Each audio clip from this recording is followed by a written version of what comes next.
March 28, 2016, Monday within the octave of Easter. A reading from the Acts of the Apostles. On the day of Pentecost, Peter stood up with the 11, raised his voice, and proclaimed, "You who are Jews, indeed all of you staying in Jerusalem, let this be known to you, and listen to my words. You who are children of Israel, hear these words. Jesus the Nazarene was a man commended to you by God with mighty deeds, wonders, and signs, which God worked through him in your midst, as you yourselves know. This man, delivered up by the set plan and foreknowledge of God, you killed, using lawless men to crucify him. But God raised him up, releasing him from the throes of death, because it was impossible for him to be held by it. For David says of him, 'I saw the Lord ever before me. With him at my right hand I shall not be disturbed. Therefore my heart has been glad, and my tongue has exulted. My flesh too will dwell in hope, because you will not abandon my soul to the netherworld, nor will you suffer your Holy One to see corruption. You have made known to me the paths of life. You will fill me with joy in your presence.' My brothers, one can confidently say to you about the patriarch David that he died and was buried, and his tomb is in our midst to this day. But since he was a prophet and knew that God had sworn an oath to him that he would set one of his descendants upon his throne, he foresaw and spoke of the resurrection of the Christ, that neither was he abandoned to the netherworld, nor did his flesh see corruption. God raised this Jesus. Of this we are all witnesses. Exalted at the right hand of God, he poured forth the promise of the Holy Spirit that he received from the Father, as you both see and hear. The word of the Lord. The responsorial psalm. The response is, "Keep me safe, O God, you are my hope." Keep me, O God, for in you I take refuge. I say to the Lord, my Lord are you. O Lord, my allotted portion and my cup, you it is who hold fast my lot. Keep me safe, O God, you are my hope. I bless the Lord who counsels me. Even in the night my heart exhorts me. I set the Lord ever before me. With him at my right hand I shall not be disturbed. Keep me safe, O God, you are my hope. Therefore my heart is glad and my soul rejoices. My body too abides in confidence, because you will not abandon my soul to the netherworld, nor will you suffer your faithful one to undergo corruption. Keep me safe, O God, you are my hope.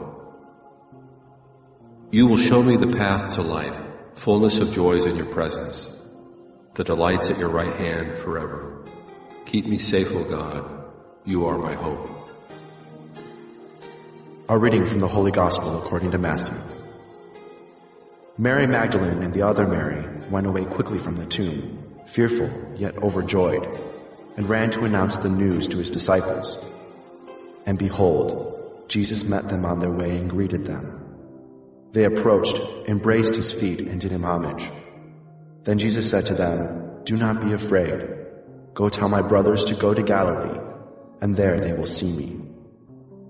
While they were going, some of the guard went into the city and told the chief priests all that had happened. The chief priests assembled with the elders and took counsel. Then they gave a large sum of money to the soldiers, telling them, "You are to say, 'His disciples came by night and stole him while we were asleep. And if this gets to the ears of the governor, we will satisfy him and keep you out of trouble.'" The soldiers took the money and did as they were instructed. And this story has circulated among the Jews to the present day. The Gospel of the Lord. March 28, Easter Monday. The first reading comes from Acts of the Apostles chapter 2, verse 14 and 22 to 33. This is the kerygma, the first proclaiming of the gospel, that Peter says on Pentecost Sunday. He addresses the people who are gathered outside, because remember, it's a Jewish festival, so there would have been a lot of Jewish people there. And he explains how God had anointed Jesus, and Jesus was killed by evil men, crucified, but God had raised him from the dead. And to do that, he quotes the Old Testament, words he believes that David the king had proclaimed in the Psalms. And it speaks about not being abandoned to Hades. Well, he says, obviously David is dead, we have his tomb right among us. He was saying those words to be applied to the Messiah, because it's the Messiah, Jesus, who was raised by God from the dead. And notice how they say that. It's not that Jesus rose from the dead, it's the Father raised Jesus.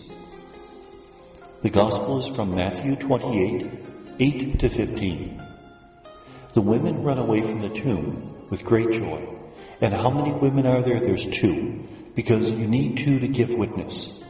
Now that's very interesting, because Matthew is a very Jewish gospel. And in the Old Testament, women could not give witness. The message with the resurrection, the rules are changed. Then Jesus appears to the women and tells them to go tell the disciples to meet him in Galilee.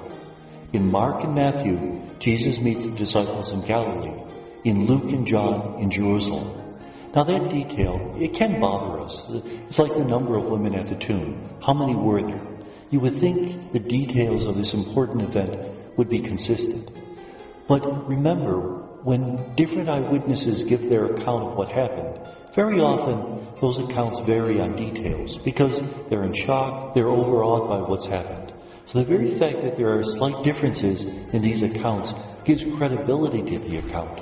If at a trial you had 4 witnesses who said the exact same thing word for word, you would believe that it was rehearsed, that they had made the story up. If they tell the same story with slightly different variants, then it seems more credible.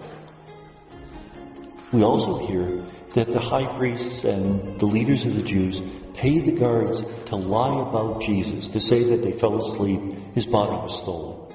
This is part of the apology of Matthew's gospel. Matthew very much tries to refute the lies that had been told about Jesus in his gospel. For example, at the beginning of the gospel, he insists upon the virgin birth. Why? Because the rabbis used to call Jesus Ben Pantera. Ponterus is the name of the supposed fling that Mary had. They're calling Jesus illegitimate. Here, to refute the lie that Jesus' body was stolen. There is a time that we have to defend our faith against those who would lie about it. We don't do this in a nasty way, in a judgmental or aggressive way, but we do it in an honest way, telling the truth, because the truth will eventually win out. And may God bless us.